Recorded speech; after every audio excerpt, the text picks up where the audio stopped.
Qualcomm earnings. Yeah, it was a big week for Qualcomm. I think everybody had eyes. Remember, we're coming off earnings palooza. We're coming off every company, not every, but legitimately the entire FANG, or now what Jim Cramer calls Mama. I like that. Meta stupid.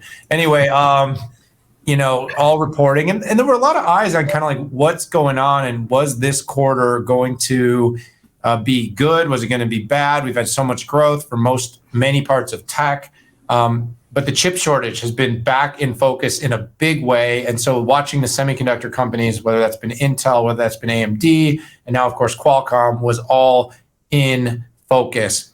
Qualcomm absolutely, positively hammered it on every front. On the revenue side, 43% year over year growth. On the earnings side, up 76% year on year.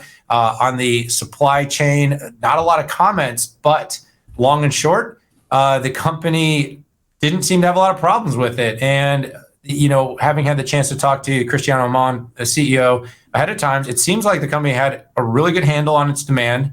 It was working with its supply chain effectively, and it was able to meet the market demand for its products and be able to realize these kinds of numbers, Pat.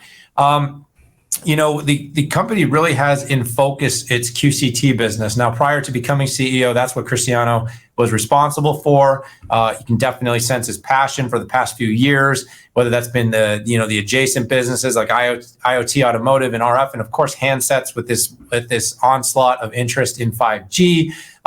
And this being an area where the company is quickly looking to diversify beyond being known as the company that provides chips for mobile handsets, and really to being a bigger contributor to these large secular trends. And the company is showing it is able to do that. So quick breakdown, Pat, handsets continue to be the biggest part of the business.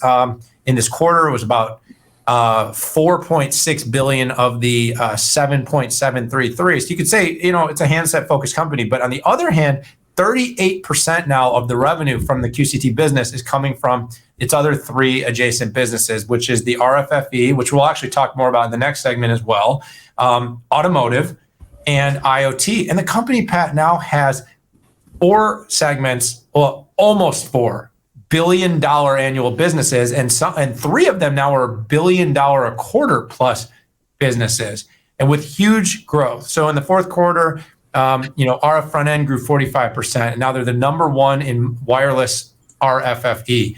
Automotive 44%, and IoT grew 66%. And now this QCT business is representing $27 billion a year.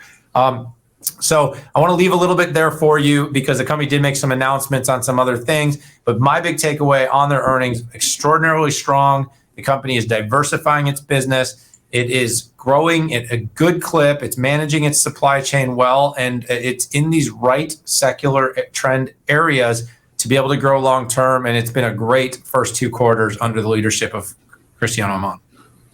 Yeah, it was really a somewhat of a repeat from a prior quarter, which was pretty awesome, right?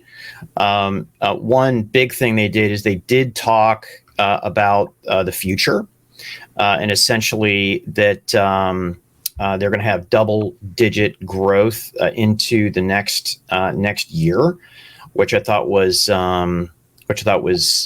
pretty awesome. The other thing that I really appreciated was a slide that they did where they compared what they had said in 2019 about FY22.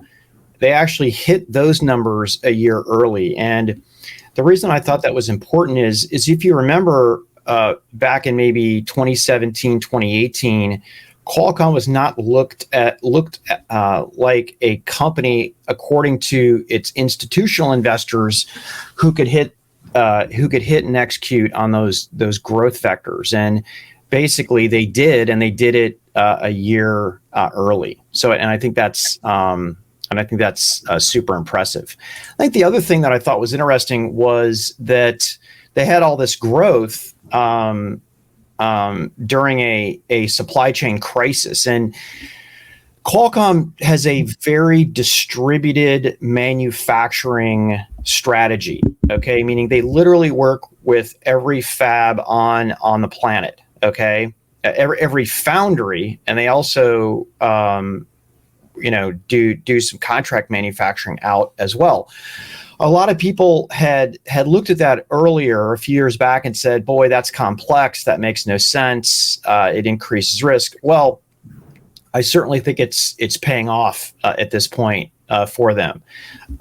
Being such a large company, Qualcomm does have an advantage of having a very wide and deep supply chain, but their disaggregated supply chain and manufacturing strategy, I think, is really paying off.